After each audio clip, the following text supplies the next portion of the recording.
Nagsalita na si Lebron mga idol sa gaganaping rematch ng Lakers at Denver Nuggets. Ganito na pala katagal ng huling nanalo sila Lebron kay na Jokic. Kasalukuyang pinaghahandaan ng Lakers ang kanilang rematch kontra Denver Nuggets sa first round ng playoffs mga idol. Ito ang kanilang final practice bago ang Game 1. Makikita sa video na talagang ine-ensayo ng LA team ang kanilang 3-point shooting, gayon din ang kanilang free throw. Syempre yung mga detailed game plan ay hindi nila isa sa publiko. Ito lang talaga mga idol ang kanilang inopen sa media. Sa interview ay dito natanong si Lebron kung ano masasabi niya sa kanilang paghaharap muli ng Denver Nuggets. Kung matatandaan mga idol ay winalist ng Denver ang Lakers last year sa Western Conference Finals. Ngayong regular season ay hindi rin nanalo ang Lakers sa Nuggets. Ayon kay Lebron, masyado na mahaba ang kanyang eksperyensya sa postseason at alam niyang hindi ka pwede maging overexcited sa Game 1 at maging sa iyong makakaharap. Dapat daw ay relax lang at mag-stick sa game plan.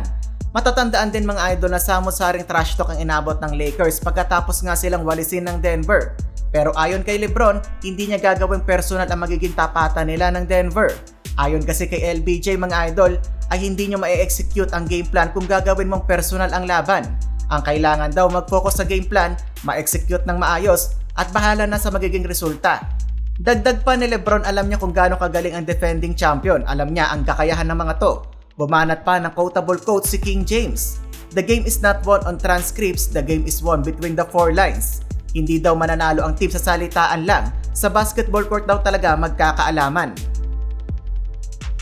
500 days na din pala nung huling manalo ang Lakers kina Jokic. So far may 8-game winning streak ang Denver Nuggets kontra sa Lakers. Hindi daw may pagkakaila ang passing ability ni Joker ayon kay Lebron. Dynamic player, may opensa pero magaling din pumasa. Si Murray naman daw napaka-imposibleng bantayan lalo na sa kanyang A-game.